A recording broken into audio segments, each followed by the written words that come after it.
विद्यार्थी मित्रो, माझ्या या यूट्यूब चॅनलमध्ये आपलं सर्वांचं स्वागत. मित्र हो, माझी स्वतंत्र वेबसाईट मी सुरू केलेली आहे. फेसबुक पेज माझं आहे. इंस्टाग्राम आणि व्हॉट्सअपवर सुद्धा आहेत. या सर्वांच्या लिंक या डिस्क्रिप्शन बॉक्समध्ये दिलेल्या आहेत. त्यामुळे आपण या लिंकवर जाऊन येणारे अपडेट त्या ठिकाणी पाहू शकता. येणारे अपडेट तुम्ही पाहू शकता. मित्रो, मागील भागामध्ये आपण cost and work accounting paper 2 हे पाहिलेलं होतं. या भागामध्ये आपण पाहणार आहोत cost and works accounting paper 3.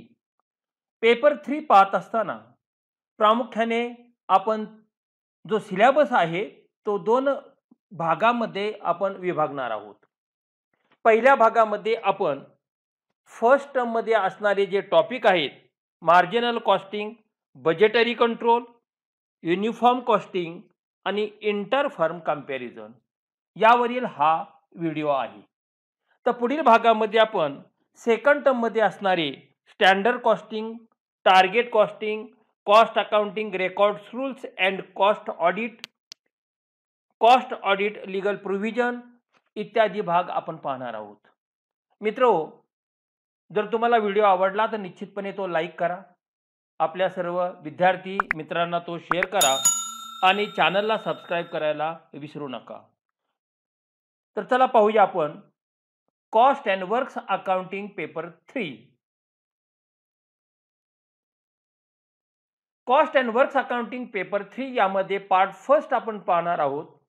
त्यामध्ये पहिला भाग पाहणार आहोत तो म्हणजेच मार्जिनल कॉस्टिंग. काय आहे मार्जिनल कॉस्टिंग म्हणजे? Marginal costing is not a system. He technique आहे, सिस्टीम नाहीये. System of costing such as job costing, process costing, contract costing, batch costing या ज्या काही मेथड्स आहेत त्याप्रमाणे ही एक मेथड नाही, तर ही एक टेक्निक आहे. आणि म्हणून त्या ठिकाणी म्हटलंय it is not a system but it is a special technique which presents the management with vital information in a suitable form for taking important decision at the right time. पहा, या व्याख्येमध्ये सर्व भाग त्या ठिकाणी आलेला आहे. आता आपण प्रत्यक्षपणे मार्जिनल कॉस्टिंग म्हणजे काय हे पाहू. The ascertainment of marginal cost by differentiating between fixed cost and variable cost. आपण पेपर 2 मध्ये fix cost, variable cost, semi variable cost, semi fix cost हे पाहिलेलं आहे. पुढे जाऊ चला. And of the effect on profit of changes in volume or types of output हे marginal कॉस्टिंगची डेफिनेशन आहे. आता या टॉपिकमध्ये एकंदरीत जो भाग दिलेला आहे तो भाग पाहणं अतिशय महत्त्वाचं आहे. काय काय आहे यामध्ये महत्त्वाच्या terms? Fix cost, variable cost, contribution, PV ratio, that is profit volume ratio, break even point, margin of safety, angle of incidence, cost value profit analysis and key factor. याच्या जवळजवळ 9 टर्म आहेत. ह्या अतिशय महत्त्वाच्या आहेत कारण सर्व MCQ तुम्हाला या 9 टर्मवरच येणार आहेत आणि म्हणून तुम्हाला ते माहिती असणं आवश्यक आहे. हा तुमचा पहिल्या सेमिस्टरचा भाग असल्यामुळे, पहिल्या टर्मचा भाग असल्यामुळे हा सर्व तुम्ही शिकलेला आहेत असं गृहीत धरून आपण पुढे जाणार आहोत. हे करत असताना मात्र कॉन्ट्रीब्युशनचे फॉर्म्युले त्या ठिकाणी लक्षात ठेवा. काय आहे कॉन्ट्रीब्युशनचा formula? Contribution is equal to sales minus variable cost. हे लक्षात ठेवा. हे फॉर्म्युले जर तुमच्या लक्षात असतील तर तुम्हाला उत्तर लिहिताना अडचण येणार नाही. पुढे आहे पीव्ही रेशो म्हणजेच प्रॉफिट व्हॉल्यूम रेशो. तो कसा कॅल्क्युलेट केला जातो? तर PV ratio is equal to contribution divided by sale multiply by 100. तर तुम्हाला पीव्ही रेशो त्या ठिकाणी मिळू शकेल. किंवा दुसरा फॉर्म्युला त्यासाठी आहे change in profit divided by change in sales multiply by 100. पुढे आहे ब्रेक इव्हन पॉइंट. आता हा ब्रेक इव्हन पॉइंट जो आहे तो ब्रेक इव्हन पॉइंटचा फॉर्म्युला काय दिलेला आहे, तर break even point is equal to fix cost divided by contribution. मग आपण कॉन्ट्रीब्युशनचा फॉर्म्युला पाहिलेला आहे, fix cost divided by contribution. त्यानंतर margin of safety. Margin of safety जो आहे त्या मार्जिन ऑफ सेफ्टीचा फॉर्म्युला दिलेला आहे सेल्स मायनस ब्रेक इव्हन. हे दोन्ही युनिटच्या संदर्भात आहे. Margin of safety is equal to profit divided by P V ratio, profit volume ratio. तुम्हाला मार्जिन ऑफ सेफ्टी त्या ठिकाणी मिळू शकेल. आता हे फॉर्म्युले पाहिल्यानंतर काही महत्त्वाचे की पॉइंट्स पाहणार आहोत. या इम्पॉर्टंट टर्म झाल्यानंतर की पॉइंट पहा. हे की पॉइंट मी तुम्हाला सांगतोय ते अतिशय लक्षपूर्वक ऐका. एक, marginal cost is equal to variable cost. म्हणजे मार्जिनल कॉस्ट म्हणजेच काय, variable cost.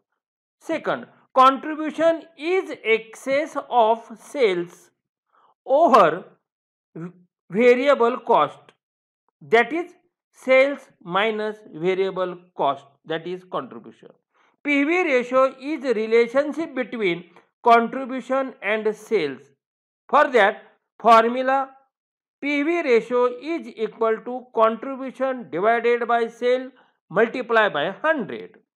Next, break even point. It is a no profit no loss stage. व्यवसायाला प्रॉफिट आणि लॉस होत नाही, 0 point in the level of activity, that is break even point. तो शोधून काढताना fix cost divided by P V ratio. त्यानंतर पहा margin of safety. Margin of safety is excess of sales over break even sales. दुसऱ्या बाजूने आपण असं म्हणू शकतो margin of safety is equal to profit divided by P V ratio. Next, break even chart is a graphical presentation of break even point, cost, value, etc. Next, profit chart is a pictorial presentation of cost, value, profit relationship. Required sales. Required sales is equal to fixed cost plus desired profit divided by PV ratio. Next, the alternative which gives maximum contribution is considered as most profitable. And finally, net profit when sales are given. Sales multiply by PV ratio minus fixed cost म्हणजे तुम्हाला net profit त्या ठिकाणी मिळू शकेल. हा झाला सर्व marginal कॉस्टिंगचा भाग. 2, बजेटरी कंट्रोल. स्थानिक स्वराज्य संस्था असेल, राज्य सरकार असेल, केंद्र सरकार असेल, प्रत्येक जण आपलं बजेट तयार करतं. शाळा, कॉलेजेस, महाविद्यालय असतील, विद्यापीठे असतील, त्याचप्रमाणे विविध प्रकारच्या संस्था असतील, कंपन्या असतील, प्रत्येक जण बजेट तयार करतं. बजेट हे वर्तमान काळात तयार केलं जातं भूतकाळाचा आधार घेऊन भविष्य काळासाठी. एवढी एक साधी सोपी व्याख्या. आपण सुद्धा आपलं बजेट करतो फ्युचरसाठी. कधी, प्रेझेंटमध्ये. त्यासाठी बेस काय आहे, पास्ट. एवढं जरी लक्षात ठेवलं तर बजेट हे तुम्हाला कळू शकतं. Meaning, control exercised for execution of budget is term as budgetary control. त्या बजेटचं कंट्रोल कसं आहे तो भाग इथे सांगितलेला आहे. डेफिनेशन बजेटरी कंट्रोलची. The term budgetary control is a process of comparing actual results with the corresponding budget data in order to approve accomplishment or to remedy difference by either adjusting the budget estimates or correcting the causes of differences. A budget is a mean and budgetary control is the end result. ही झाली budgetary कंट्रोलची definition. कुठल्या कुठल्या टाईपचे आहेत? जेवढे functions तेवढे types. कंपन्यामध्ये ज्या ज्या काही कार्य किंवा फंक्शन्स होतात त्या प्रत्येक फंक्शनला बजेट असतं. For example purchase budget, sales budget, cash budget, production budget, long term budget, short term budget, fix budget, flexible budget, master budget, etcetera etcetera. अशा प्रकारे हे सर्व बजेट आपल्याला सांगता येईल. तिसरा टॉपिक पाहणार आहोत तो म्हणजे इंटर फर्म कंपॅरिझन. काय आहे हो? पहा, इंटर फर्म त्या नावातच आहे कंपॅरिझन. कुणाची? फर्मची. एकमेका कन्सर्न्स ऑर्गनायझेशन किंवा फर्मचं त्या ठिकाणी कंपॅरिझन. कशा बाबतीत? It is the technique of comparing the performance of a firm in an industry. It involves the comparison of the performance, efficiency, cost and profits of various firms in an industry. संपूर्णतः या दोन ओळीमध्ये तुम्हाला त्याचा अर्थ निश्चितपणे समजू शकेल. Next, uniform costing. युनिफॉर्म आपण म्हणतो ना, एक समान असलं पाहिजे, सगळ्यांना सारखे नियम असले पाहिजे, एक समान पातळीवर असले पाहिजे. तोच भाग इथे युनिफॉर्म कॉस्टिंगच्या बाबतीत आपल्याला सांगता येऊ शकेल. Uniform costing is not a separate method of costing like job costing, process costing, contract costing, batch costing, but only a technique of uniform applications of the principles of the costing method agreed upon and adopted by the whole or majority of manufacturers in any specific industry. The basic idea behind uniform costing is that the different concerned, that is organization, firms in an industry apply the same method and principle of costing. Method आणि principal same त्या ठिकाणी use केलेत आणि त्या अनुषंगाने आपल्याला पाहावं लागणारे इफिशियन्सी त्यांची काय आहे किंवा आहे. Definition: uniform costing as the use by several undertaking of the same costing principles and oblique or practices. जसं आपण कॉलेजमध्ये सुद्धा कंपॅरिझन करतो. सगळ्यांना एका विद्यापीठाने एका युनिफॉर्म लेवलवर युनिफॉर्म प्लॅटफॉर्मला त्या ठिकाणी आणलेला आहे. कुठेही भेदभाव नाही, कमी जास्त नाही. कशाबाबत? प्रिन्सिपल, मेथड या बाबतीत आणि प्रॅक्टिसेस बाबत. तोच भाग कंपन्यांना कॉस्टिंगच्या बाबतीत लागू होऊ शकेल. हा झाला मित्र हो थोडक्यात आपला थेरॉटिकली भाग. आता आपण प्रत्यक्षपणे जाऊया मल्टिपल चॉईस क्वेश्चन्स या 4 टॉपिकवर, म्हणजे पहिल्या पार्टवर कसे असतील हे पाहूया. मित्रांनो, तुम्हाला पुन्हा एकदा मी सर्वांना विनंती करतो की माझं स्वतःची वेबसाईट आहे त्याची लिंक, त्याचप्रमाणे माझं इंस्टाग्राम आहे त्याची लिंक, फेसबुकची लिंक आणि व्हॉट्सअपची लिंक हे माझ्या डिस्क्रिप्शन बॉक्समध्ये त्या ठिकाणी दिलेलं आहे. आपल्याला अपडेट मिळवण्यासाठी तुम्ही या लिंक त्या ठिकाणी फॉलो करू शकता. Question number 1, break even sales is calculated by. कसा कॅल्क्युलेट करतात? मगाशी आपण सर्व फॉर्म्युले पाहिले. फॉर्म्युले तुमचे पाठ असणं आवश्यक आहे आणि म्हणून आपण इथे सांगू शकतो break even sales is equal to fixed cost divided by contribution multiply by sales. हे त्याचं सूत्र आहे आणि त्याच्यामुळे आपलं उत्तर आहे B. Question number 2, a large margin of safety indicates. Margin of safety म्हणजे जिथे कुठल्याही प्रकारे तुम्हाला त्या ठिकाणी नो लॉस नो प्रॉफिट त्या ठिकाणी दिसून येऊ शकतो, मिळू शकतो असावा. A large margin of safety indicates काय? The soundness of business. बिझनेसचा साऊंड आहे, स्ट्रॉंग आहे, हे त्या ठिकाणी दाखवलं जातं. ओव्हर कॅपिटलायझेशन नाही, अंडर कॅपिटलायझेशन नाही, ओव्हर प्रोडक्शन नाही, अंडर प्रोडक्शन नाही, तर साऊंड आहे, बिझनेस आपला कसा आहे, मजबूत आहे, सुदृढ आहे, हे त्या ठिकाणी दाखवतं. म्हणून आपलं उत्तर आहे A. Question number 3. Angle of incidence is. The angle of incidence is a angle between the sales line and the total cost line, not x axis, y axis. Sales line आणि टोटल कॉस्ट लाईन्स या दोघांमधला त्या ठिकाणी काय आहे, तो angle असतो आणि म्हणून आपलं उत्तर आहे सी. कॉन्ट्रीब्युशन इज, पुन्हा फॉर्म्युला आलाच तुम्हाला त्या ठिकाणी, काय, sales minus variable cost, that is contribution A. Question 5. Profit volume ratio is, काय, that is contribution divided by sales multiply by 100 is equal to profit value ratio, that is B. break even point in units, sales मध्ये पण असतात, units मध्ये पण असतात. Units बद्दल त्या ठिकाणी विचारलेले आहे. काय आहे त्याचा फॉर्म्युला, तर त्याचा फॉर्म्युला आहे fix cost divided by contribution, that is C. Next question 7. Variable cost changes dash dash with change in output. पहा, व्हेरिएबल कॉस्ट म्हणजे बदलती, जसा तुम्हाला त्या ठिकाणी तुमचं एखादी ऍक्टिव्हिटी जर त्या ठिकाणी वाढली, खर्च वाढतो, कमी झाली, कमी होतो. म्हणजेच काय, ते आउटपुट ज्या प्रमाणात जे काय बदल होतो त्याला आपण व्हेरिएबल कॉस्ट म्हणतो.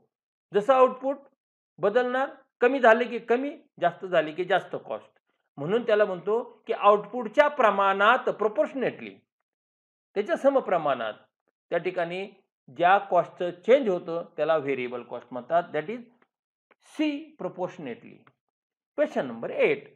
बघा, आता इथे तुम्हाला प्रॉब्लेम आहेत आणि इथे तुम्हाला माहितीसाठी फक्त ब्ल्यू कलर मध्ये फॉर्म्युले दिलेले आहेत, ते न पाहता अगोदर सोडवत चला, म्हणजे तुमच्या ते लक्षात येईल.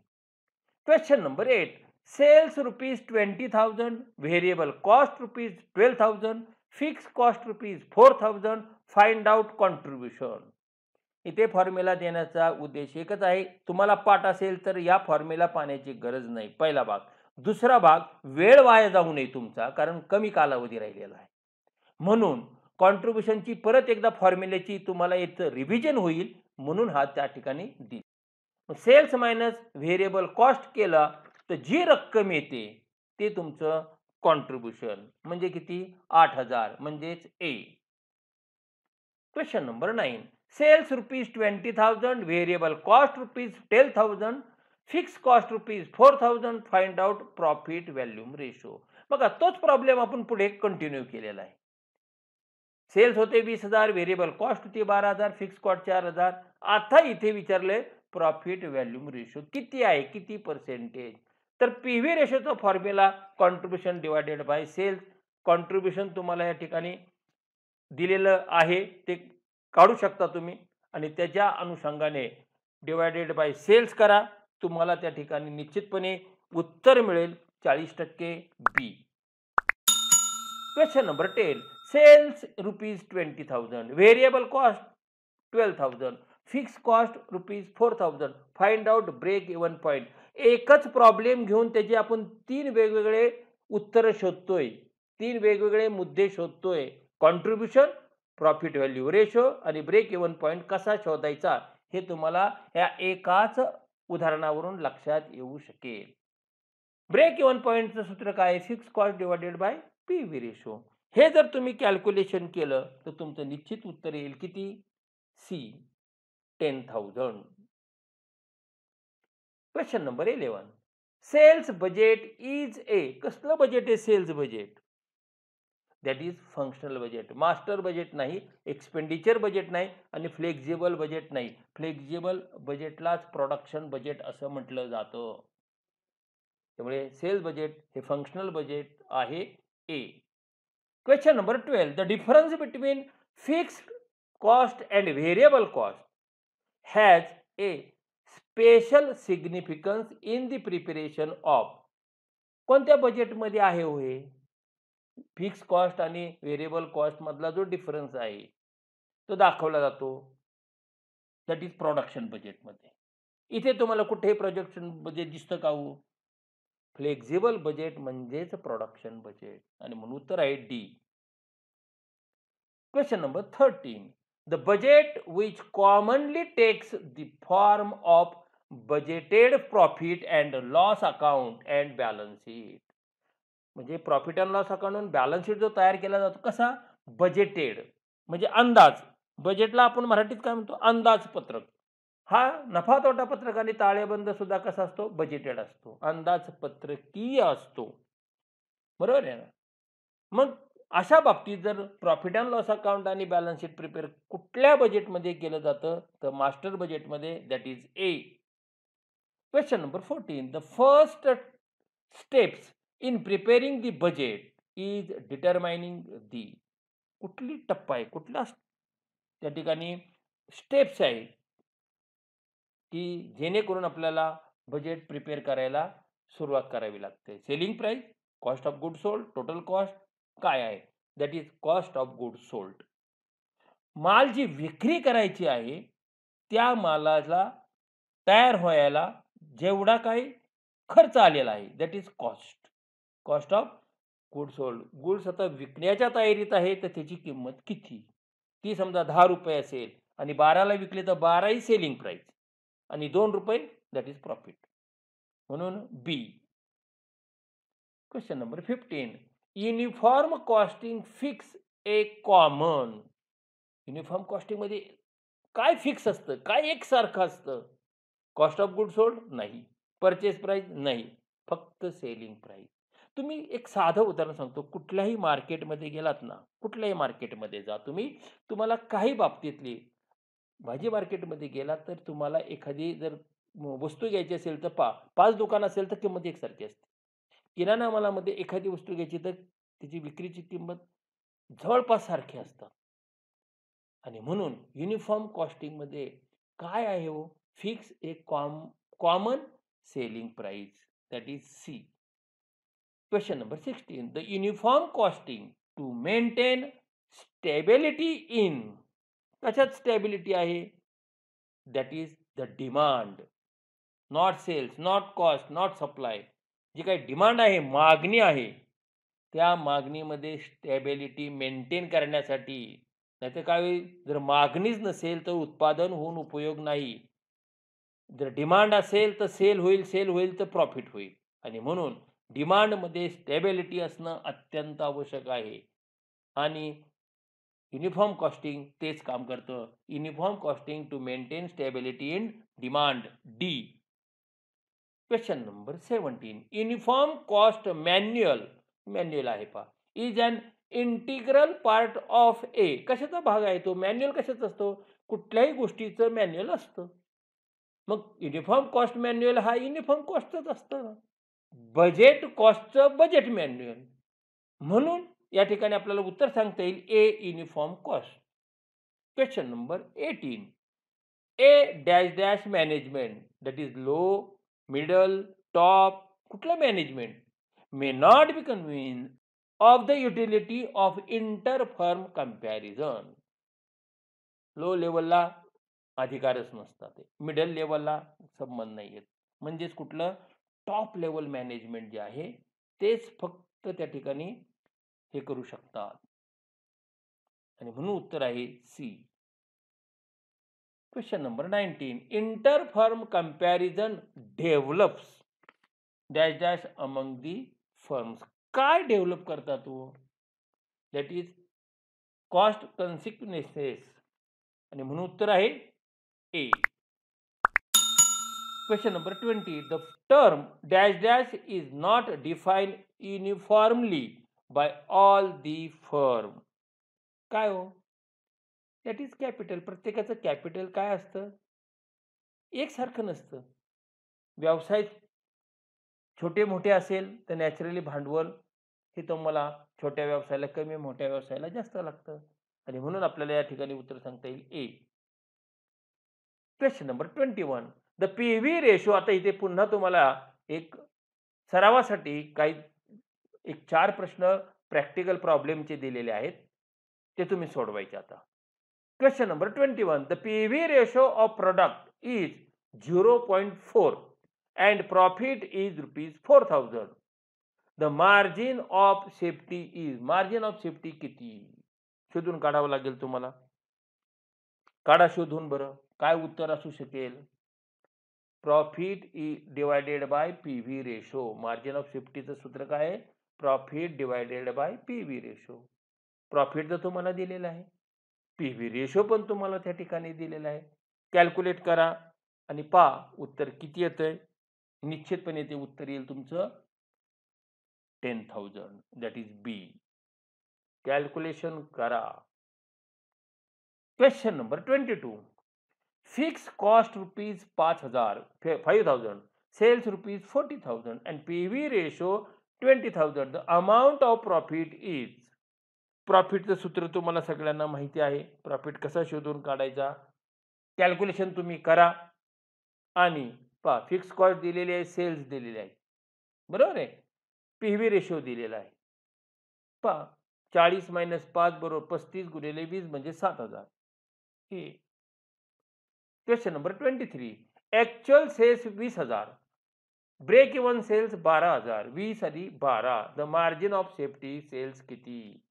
20,000 वजा 12,000 म्हणजेच actual sales minus break even sales is equal to margin of safety म्हणजेच 8,000.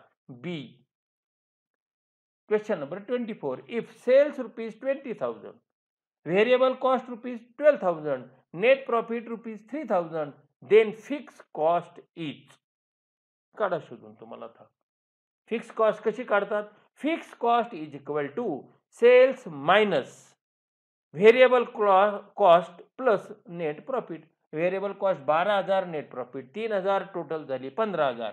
20,000 सेल्स, 20,000तून 15,000 गेले म्हणजेच राहिले 5,000. उत्तर सी. विद्यार्थी मित्र हो, आजचा व्हिडिओ तुम्हाला कसा वाटला ते निश्चितपणे कमेंट्स बॉक्समध्ये कळवा. त्याचप्रमाणे जर आवडला तर लाईक करा, आपल्या सर्व विद्यार्थी मित्रांना तो त्या ठिकाणी शेअर करा आणि ज्यांनी चॅनलला आतापर्यंत सबस्क्राईब केलं नसेल त्यांनी जरूर सबस्क्राईब करा. फायदा तुमचा आहे. आतापर्यंत आलेले व्हिडिओ आणि येणारे व्हिडिओ तुम्हाला निश्चितपणे त्या अनुषंगाने प्राप्त होऊ शकतील आणि म्हणून सबस्क्राईब करायला विसरू नका. आणि हो, सर्वात महत्त्वाचं, तुम्ही व्हिडिओ पूर्णपणे पाहत चाला, शांत मनाने पाहत चाला आणि समजून घ्या. फक्त आता परीक्षा जवळ आलेली आहे म्हणून घाईघाईत पुढे जाण्याचा प्रयत्न करू नका. तर विद्यार्थी मित्रांनो, पुढे आपण याच विषयावरील दुसरा पार्ट त्या ठिकाणी पाहणार आहोत, cost and works accounting paper 3 संदर्भात. धन्यवाद.